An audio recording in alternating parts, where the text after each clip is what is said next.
Valentine ഡേക്ക് വേണ്ടിയിട്ട് completely customised ആയിട്ടും budget friendly ആയിട്ടും ചെയ്തിട്ടുള്ള 3 ക്യൂട്ട് ഹാമ്പേഴ്സ് ആണ് കേട്ടോ ഇന്ന് കാണിക്കുന്നത്. അതിൽ ആദ്യത്തേത് ഗേൾ ഫ്രണ്ടിന് വേണ്ടിയിട്ട് തന്നിട്ടുള്ള ഓർഡറായിരുന്നേ. അതിൽ ഇൻക്ലൂഡ് ചെയ്തിട്ടുള്ളത് ജോക്രാൻവിച്ചിൻ്റെ ഒരു വാച്ചും കാർമസിയുടെ അൻഡ്രാം റോളോണും യൂണിക്കോണിൻ്റെ മിനി ക്യൂട്ട് ആയിട്ടുള്ളൊരു ലാമ്പും ഡയറി മിൽക്കിൻ്റെ ഓറയും ഫ്ലവേഴ്സ് വിഷ് കാർഡും ആണ്. അപ്പോൾ ഇതേപോലെ നിങ്ങൾക്ക് നിങ്ങളുടെ ബഡ്ജറ്റ് അനുസരിച്ച് നിങ്ങൾക്ക് ഇഷ്ടമുള്ള പ്രോഡക്റ്റൊക്കെ ചൂസ് ചെയ്ത് കസ്റ്റമൈസ് ചെയ്യാം കേട്ടോ.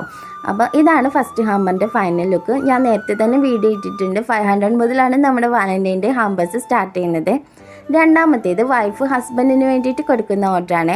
ഇതിൽ ബ്ലാക്കിൽ വൈറ്റ് സ്ട്രൈപ്സ് വരുന്ന ഒരു ഷർട്ടാണ് കേട്ടോ ഇൻക്ലൂഡ് ചെയ്തിട്ടുള്ളത്. ഈ ഒരു ഷർട്ടിന് കുറേ ഫാൻസ് ഉണ്ട് കേട്ടോ. ഈ ഒരു പാറ്റേണിലുള്ള ഷർട്ട് വെച്ചിട്ട് കുറേ ഹാമ്പേഴ്സ് ഞാനിപ്പോൾ തന്നെ ചെയ്തിട്ടുണ്ട്. അതിൻ്റെ കൂടെ തന്നെ ഇൻക്ലൂഡ് ചെയ്തിട്ടുള്ളത് ഡെൻഡൻ്റെ പെർഫ്യൂമും ക്യൂട്ടായിട്ടുള്ള ടെഡി ബിയറും റാബിറ്റിൻ്റെ സിലിക്കോൺ ലാമ്പും മിനി ബൊക്കറ്റും ചോക്ലേറ്റും ഫ്ലവേഴ്സും ആണ്. ആൻഡ് ഫൈനൽ ഹാമ്പർ വളരെ ബഡ്ജറ്റ് ഫ്രണ്ട്ലി ആയിട്ട് ചെയ്തിട്ടുള്ളൊരു ഹാമ്പറാണ്. 550 റുപ്പീസ് മാത്രമാണ് അതിൻ്റെ റേറ്റ് വരുന്നത്. നെയിം വാലറ്റിൻ്റെ ഹാമ്പറാണ് കേട്ടോ. അതിനൊപ്പം ഫ്ലവേഴ്സാണ് ഇൻക്ലൂഡ് ചെയ്തിട്ടുള്ളത്, ചോക്ലേറ്റ് വെച്ചിട്ടില്ല. പിന്നെ വാലന്റൈൻ ഡേ വിഷ് കാർഡും. അപ്പം ഇതേപോലെ നിങ്ങളുടെ ബഡ്ജറ്റ് അനുസരിച്ച് കസ്റ്റമൈസ്ഡ് ആയിട്ടുള്ള വാലന്റൈൻ ഡേ ഹാമ്പേഴ്സൊക്കെ വേണമെന്നുണ്ടെങ്കിൽ DM ചെയ്തോളൂ കേട്ടോ. അടുത്ത വീഡിയോ ആയിട്ട് കാണാം. ടാറ്റ.